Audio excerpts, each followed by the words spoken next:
tous les jours. Mais Madonna n'a jamais dansé avec Patrick Hernandez.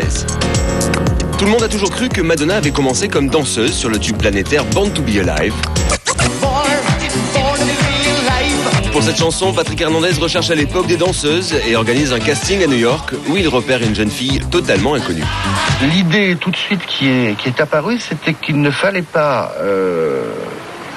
forcément la faire danser derrière moi, qu'il fallait la ramener avec nous en Europe, de façon à lui proposer des chansons et en faire une star.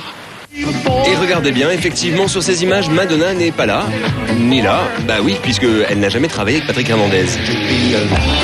J'ai beau à chaque fois démentir qu'elle n'ait jamais travaillé avec moi en tant que danseuse ou en tant que chanteuse, la légende est tellement solide que personne ne veut le croire. Et oui, car le but de l'équipe de Patrick Hernandez était tout autre, simplement lui faire enregistrer un morceau disco en France. Mais Madonna préfère alors s'occuper seule de sa carrière et rentre illico à New York. Et entre nous, elle a bien fait, non ?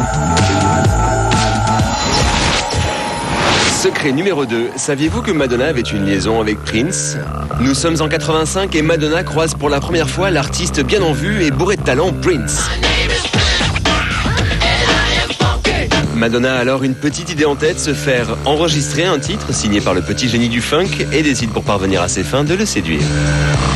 Sauf que, problème, la Madone vient également de rencontrer Sean Penn. Tant pis, son ambition est plus forte. Je suis prête. Vous êtes prêts aussi ? Prince ne résistera pas très longtemps puisqu'il lui sort alors le grand jeu. Limousine blanche, les plus grands hôtels de Los Angeles. Bref, Prince est amoureux et lui écrit sa love song qu'ils enregistrent tous les deux dans son studio perso de Minneapolis. Madonna a donc atteint son but et une fois le titre enregistré, les deux artistes se séparent. Elle n'était pas amoureuse de son prince charmant, mais bien de celui qui deviendra son futur mari, Sean Penn. Gardez bien à l'écart de cette liaison secrète et c'est pas la peine d'insister, monsieur. Secret numéro 3, comment Madonna a réussi à sauver le tournage du film Evita. Depuis longtemps, Madonna avait comme projet de tourner un film sur la vie d'Eva Perón, figure emblématique de l'Argentine dans laquelle Madonna se retrouve complètement. J'aime sa flamme intérieure, la passion qu'elle mettait dans les choses qu'elle faisait, sa détermination, son courage. On a vraiment plein de choses en commun. Et oui, mais au moment de lancer le premier tour de manivelle, la production se heurte à l'opposition du peuple argentin qui voit d'un mauvais œil une Madonna dans le rôle de leur martyr. Don't cry for me, Argentina. Du coup, les autorités argentines vont bloquer le tournage. Hors de question de voir Madonna évoluer dans les décors naturels de Buenos Aires. Blessée, la chanteuse va alors tenter de sauver le tournage et demande carrément audience au président argentin Carlos Menem en bousculant les protocoles comme l'aurait fait Evita en son temps. Une rencontre totalement secrète est organisée avec Carlos Menem en février 96. La Madone use alors de tous ses charmes pour convaincre le président.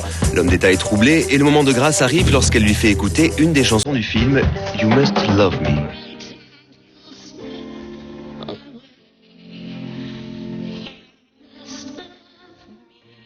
Ému, le président argentin va, et contrairement à l'avis de son peuple, donner satisfaction à Madonna. Il accorde toutes les autorisations de tournage. L'équipe du film aura accès à tous les bâtiments interdits jusque-là, y compris le fameux balcon du palais présidentiel sur lequel Madonna a pu s'époumoner allègrement. Secret numéro 4, pourquoi Madonna a-t-elle récemment changé de prénom ? Madonna aurait-elle un problème avec Madonna ? Et on dirait bien car Madonna, souvenez-vous, en 92, c'était déjà... Eh oui, aujourd'hui exit Dita et Madonna, veuillez désormais l'appeler Esther. Un prénom judaïque pour être en totale harmonie avec sa nouvelle passion, la Kabbale. Ma cabane au Canada. Non, pas la cabane, la Kabbale, dernière lubie de la star, mais qu'est-ce que c'est que cette chose ?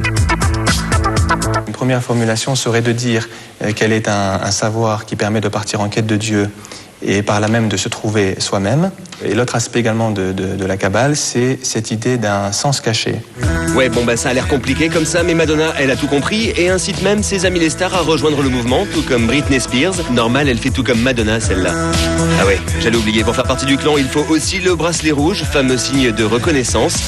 Quant à son changement de prénom, vous êtes d'accord avec moi, Esther a rien. Pour nous, Madonna restera toujours Madonna. Et on continue dans...